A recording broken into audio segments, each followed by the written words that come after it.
Let's take a look at the background layer and just add a few stars that pop out. Double click on the background layer. Now within that background composition, I'm going to import a new piece of art. I have to make sure I have the project window open. Let me drag in this star. And this is going to follow that similar pattern, composition, layer style, the similar pattern of the robot. Let's make one star move, and then we can make all the stars move. Before I was dragging out the individual Illustrator file by going here and dragging. When you import art from Illustrator, you do get this composition. Composition might be a little too big, and I don't want that extra space.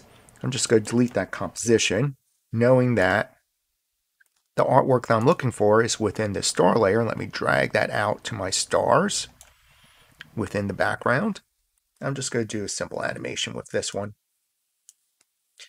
Could be scale animation, so scale key. I'll make it real small. Start out at 0. I'll go over 5 frames. Control or Command key 1, 2, 3, 4, 5, and increase the scale to, let's try 20. Maybe a little bigger than that, 40. So this is the whole animation, 40.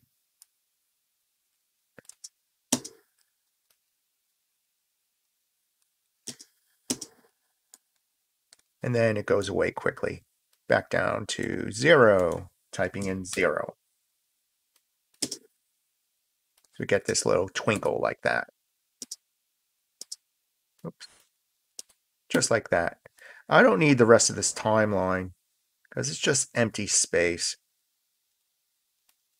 At this last frame, I know I'm at the last frame because I'm using these triangles. I'll hold down the Option or Alt key in the right bracket, and that will trim this layer to the playback head from right to left.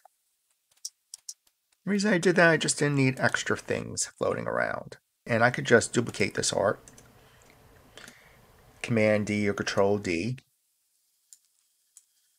Move that piece of art over somewhere, and because I didn't animate the position, I could just drag that star somewhere. So now I have a star here, goes away, another one comes there, and I'll keep on repeating.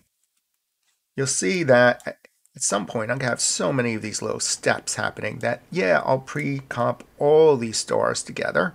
I'm going to duplicate this. The reason why I'll pre-comp them all together, just to make this timeline a little neater, and also for distribution's sake. Because if I have to do this for the next, I don't know, 5 minutes, I think people will fall asleep and just tune into some other video. So this will be the last one, and then I'll just redistribute these. Just make it over here. Currently, I have star, star, star, star. There. Good enough. You could make as many as you want. Let's assume I did a good sampling like this. I'll select all these layers, right click and pre-comp this, pre-compose, and I'll call these, I don't know, twinkles, making sure I move everything on the inside, click OK. What that gets me, let me get to the last star, is this ability to just Command D or Control D to duplicate this layer, move it, and then offset this layer. Control D or Command D, move it, and offset this layer. Like here, and also move it in time.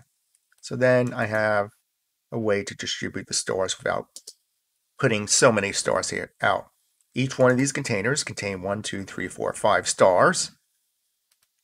So 5, 10, 15. And I could just now select all 3 of these, duplicate them, drag the last selected one all the way to the top, so this way the steps are in order. Sure you see that last arrow. There we go. Now I could just offset these.